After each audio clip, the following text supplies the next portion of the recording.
आज की वीडियो में हम लघु समुदाय यानी लिटिल कम्युनिटी के बारे में पढ़ेंगे। जैसा कि फ्रेंड्स आप लोग जानते ही हैं कि मानव समाज के इतिहास में लघु समुदाय का विशेष महत्व रहा है। पाश्चात्य युग से ही मनुष्य ने छोटे छोटे समूह बनाकर रहना प्रारंभ किया था। मनुष्य जाति के संपूर्ण इतिहास में लघु समुदायों का विशेष महत्व रहा है। इसका प्रमुख कारण यह है कि मानव प्रारंभ से ही अधिकांशतः इन्हीं समुदायों में निवास करते रहे हैं। ये मानव के निवास के प्रमुख स्वरूप रहे हैं। नगरों की उत्पत्ति तो पिछले कुछ हजार वर्षों में हुई है, जबकि गांव तो काफ़ी पुराने समय से चले आ रहे हैं। जहाँ कहीं मनुष्य इकट्ठे रहने लगे वहाँ गांव बस गए। मानव जाति का करीब 2/3 भाग आज भी गांवों में रहता है। इससे स्पष्ट है कि विश्व के अधिकांश मनुष्यों के जीवन में लघु समुदायों का अब भी कितना महत्व है। लघु समुदाय की अवधारणा रॉबर्ट रेडफील्ड ने दी है। इन्होंने चानकोम नामक गांव के अध्ययन के आधार पर लघु समुदाय की अवधारणा को प्रस्तुत किया तथा द लिटिल कम्युनिटी नामक अपनी पुस्तक में इसका विस्तार से उल्लेख किया है। रेडफील्ड कहते हैं कि संसार के सभी भागों में तथा समस्त मानव इतिहास में सदैव लघु समुदायों का अस्तित्व रहा है और है। जैसा कि मैंने अभी आपको बताया कि मानव ने आदि मानव युग से ही लघु समुदायों में रहना प्रारंभ कर दिया था। गांव चाहे अस्थायी हो, जैसे एस्किमो गांव, बंजारों के गांव या केरल की झीलों के किनारे बसे या झीलों की टेकरियों पर बसे गांव, अथवा शिकारियों के अस्थायी गांव और ईरान के घुमंतू समूहों के गांव, सभी से लघु समुदाय की अवधारणा का समर्थन होता है।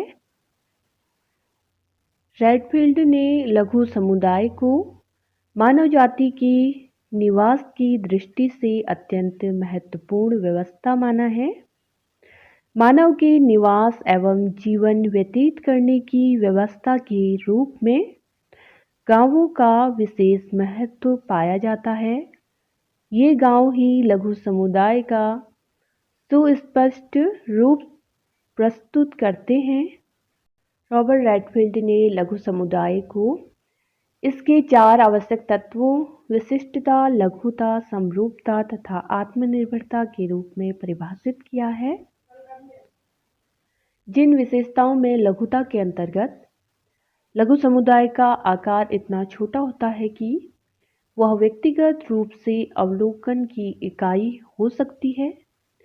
आकार की सीमितता के कारण इसके सदस्य एक दूसरे के साथ प्रत्यक्ष और प्राथमिक संबंध बनाए रख सकते हैं।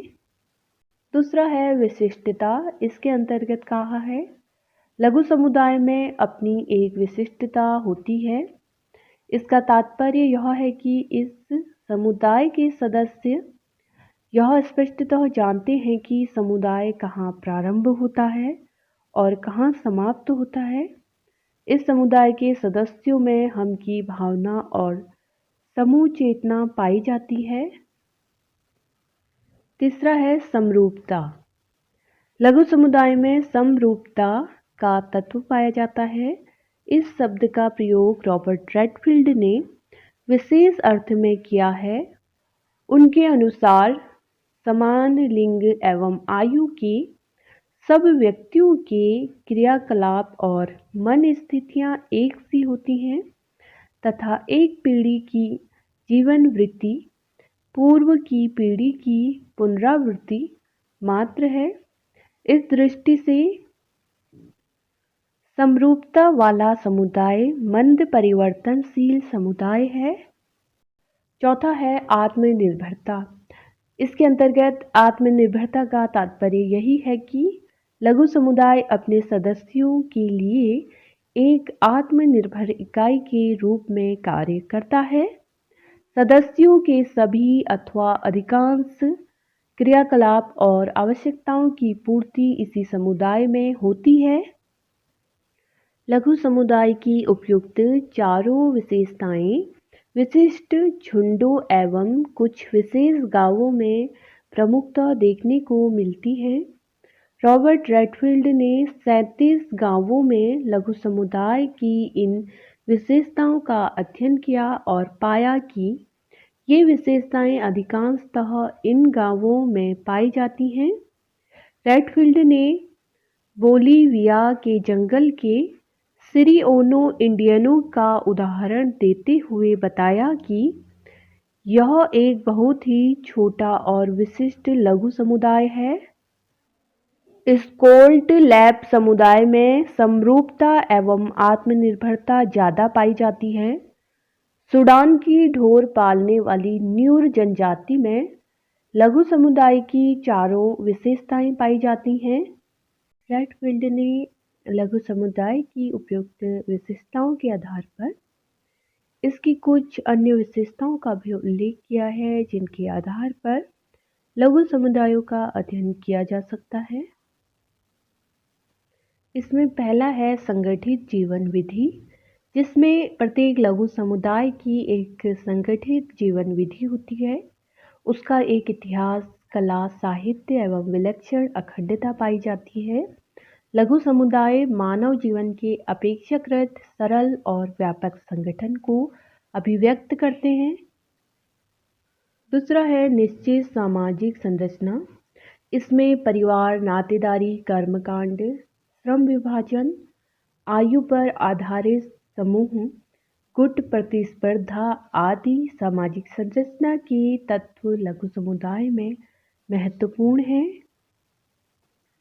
तीसरा है एक जैसा व्यक्तित्व। इसमें रेडफील्ड लघु समुदाय को एक व्यक्तित्व के रूप में देखते हैं। इस अर्थ में एक व्यक्ति अपने संपूर्ण समुदाय का प्रतिनिधित्व करता है। चौथा है एक इतिहास। इसमें रॉबर्ट रेडफील्ड कहते हैं कि प्रत्येक लघु समुदाय का एक इतिहास होता है। उसकी स्थापना से लेकर आधुनिक विकास तक के उसके इतिहास के साथ कई कथाएं एवं रोचक प्रसंग जुड़े होते हैं। उस समुदाय को बसाने वाला कौन था, उसका नामकरण कैसे हुआ आदि के बारे में कथा कहानियां पाई जाती हैं। मकान, बाढ़, युद्ध, महामारी अथवा किसी संत महात्मा का आगमन, मंदिर या तालाब का निर्माण आदि की घटनाएं उसके इतिहास का निर्माण करती हैं। वह है यह समुदाय के भीतर समुदाय होते हैं। लघु समुदाय समुदायों के भीतर समुदाय होते हैं। एक गांव अपने निकट के गांवों, पंचायत, क्षेत्रों, जिला, प्रांत, देश एवं विश्व से जुड़ा होता है। इस अर्थ में वह समुदायों में समुदाय है। छठा है प्रत्येक लघु समुदाय संपूर्ण समाज का एक छोटा सा भाग होता है, अर्थात समग्र का एक भाग होता है। सातवां है एक विशिष्ट जीवन चरित्र। इसमें रेडफील्ड कहते हैं कि लघु समुदाय का एक विशिष्ट जीवन चरित्र होता है। समुदाय के सदस्यों के विचारों, विश्वासों, धारणाओं, सोचने एवं रहने के ढंग में समरूपता पाई जाती है, जो कि लघु समुदाय के एक विशिष्ट चरित्र का निर्माण करते हैं। इवांस प्रीचार्ड ने न्यूर जनजाति का अध्ययन किया और कहा कि ये लोग उदार, सहनशील तथा समूह में रहने वाले तथा अपने को गर्व के साथ देखने वाले होते हैं। हैम्बर्ग ने बोलीविया के जंगलों में रहने वाली जनजातियों का अध्ययन किया और कहा कि ये लोग शिकारी, असामाजिक, असहयोगी, व्यक्तिवादी तथा अपने साथियों के प्रति अत्यधिक उदासीन होते हैं।